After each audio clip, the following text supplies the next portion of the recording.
Welcome back, everybody. My name is Tucker, and in today's video, I'm going to be talking about some NBA players that I personally would love to see have their own team, whether that be as their number one option or just in a different situation, a specific set of circumstances that I think would be especially entertaining for these 5 players on this list. But really quickly, before we get started, if you enjoy the NBA, then consider subscribing. I upload basically every single day. Okay, so let's go ahead and get started with the list. And this is a video that I made a while ago. I don't know how, it might have been like a year and a half, 2 years ago. And I only had 3 players on that list. I certainly have more now. But the great thing about this is it just really shows how much talent there really is in the NBA now, because there are so many players that I would like to see have their own team that are cast maybe in second or even third option roles. And that's kind of what today's video is all about. So for number 1, I'm going to go with Ben Simmons, which is kind of an obvious one, right? This is one that I feel like a lot of people have, and obviously I'm curious what you guys have to say down in the comment section below for specific players that you would put on this list. But for me, Ben Simmons is a fascinating NBA player because I go back and forth on him all the time. I can go all the way over here in the why does he never shoot threes? I don't understand it. What the heck is wrong with him? He's not that valuable. He can't space the floor. He has to be the number one option in order to be effective. I can go all the way over there. And then other times I watch and I'm like, you know, why are we not appreciating this guy for what he is? Yeah, he doesn't shoot threes, and that's a huge part of the modern game. But if he was put back in the league 20 years ago, people wouldn't really care about him not shooting threes. They would care about the defense, the activity, the energy, the playmaking, the size, the rebounding. And so, I go back and forth on him so much, and I feel like the only way to really properly evaluate him would be to put him in a Giannis type situation. I understand that's a comparison that is made a lot, but I really feel like in terms of how I would like to see Ben Simmons play, I do think that that's accurate. Allow him to grow within that three-point shot at his own pace, which at this point there should have been more growth, but nobody was forcing Giannis to shoot threes 2 years ago. It's just something that he continually developed. And having the proper amount of spacing that they've never had in Philadelphia. Him and Joel Embiid, I'm convinced, are not a great fit on the floor together. There are ways that it can work, but if we're talking about ideally, you don't want Ben Simmons to be playing with a big like Joel Embiid, a post big, a relatively ball-dominant big for the modern NBA, right? So I would love to see him in more spacing, getting up and down the floor, running in transition a lot, and then allowing him to kind of run the offense and work on threes at his own pace. That would be an ideal thing for me to see, and I know that a lot of you guys also probably share that opinion. We move on now to number 2, and this is kind of a weird one because you'd think, as soon as I say this name, you're going to think, well, we've seen that already.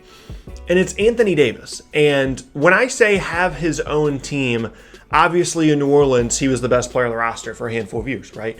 But it's not necessarily about him getting away from LeBron or getting out of LA. It's more so, it's similar to the Ben Simmons thing, where like I want to see Anthony Davis on a good team with good spacing and good playmakers. And New Orleans kind of had some of that sprinkled in. At times they had good shooters. Drew Holiday is there as a good playmaker.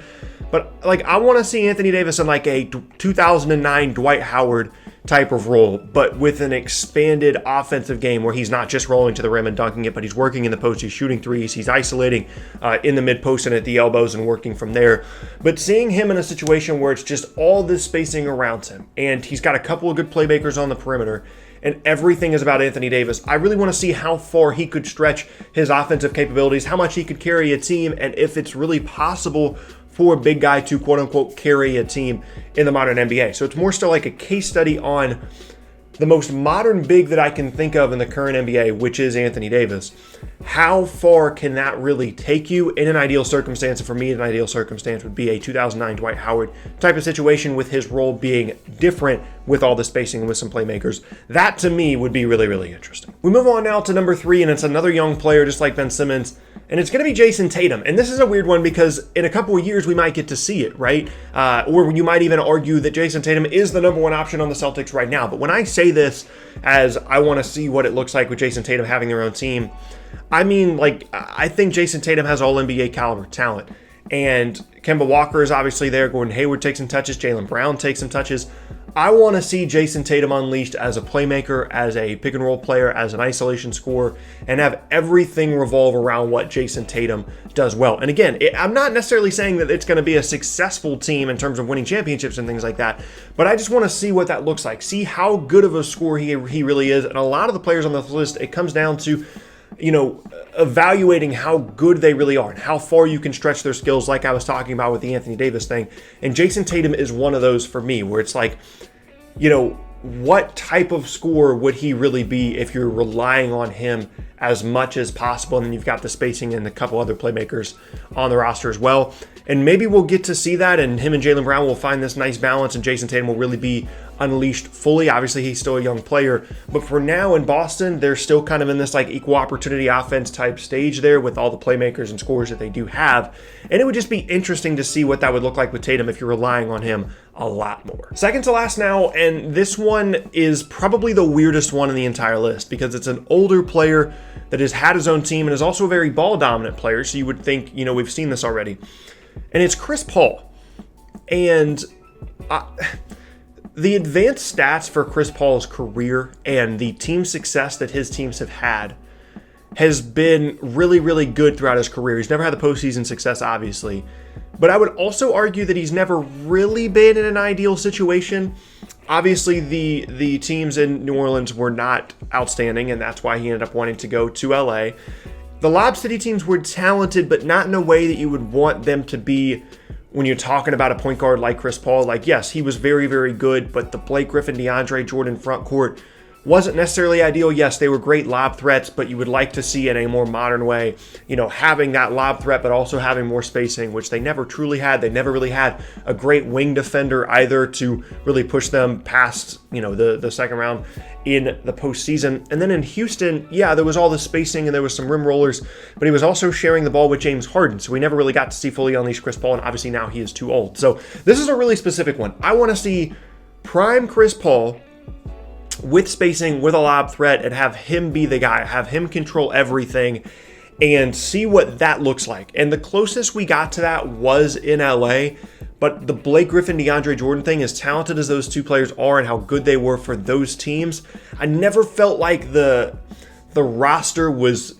perfectly suited for what Chris Paul does best, and that really is what I would like to see when I'm talking about him having quote-unquote his own team.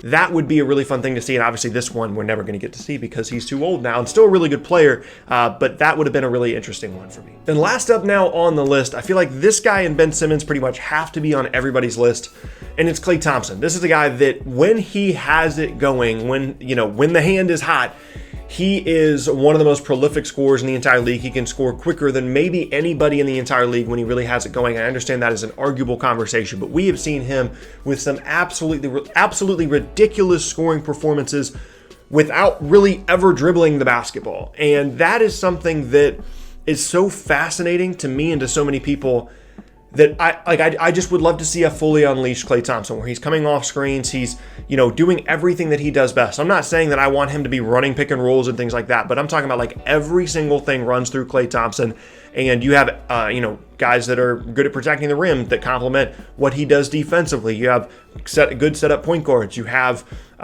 good players on the wing that can defend, and you can surround him with all the right pieces. Not that he hasn't been surrounded by great players in Golden State, but him to be the most talented offensive player on the roster and then surrounded by other really good complementary players, that would be really, really interesting and exciting. And maybe it wouldn't be a good thing because we'd see this and then, some of the shine would maybe come off of Klay Thompson because we'd realize, okay, maybe this guy isn't as good as we thought he was. But I would just like to know. I'd like to fully evaluate Klay Thompson as the number one option, and I'd like to see some of those 60-point, 11 dribble scoring performances that we've seen at times in Golden State. Maybe it wouldn't happen in a different situation because he wouldn't be playing around, so many good players. But like I said, him and Ben Simmons kind of have to be on this list for me because those are the guys that people are continually curious about.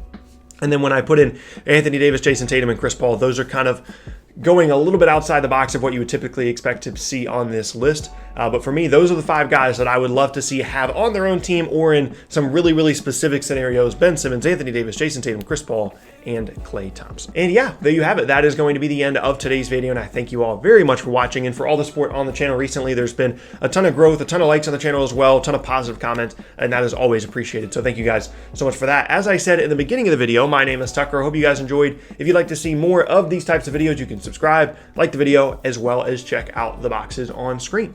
Thanks again, and I'll see you all next time.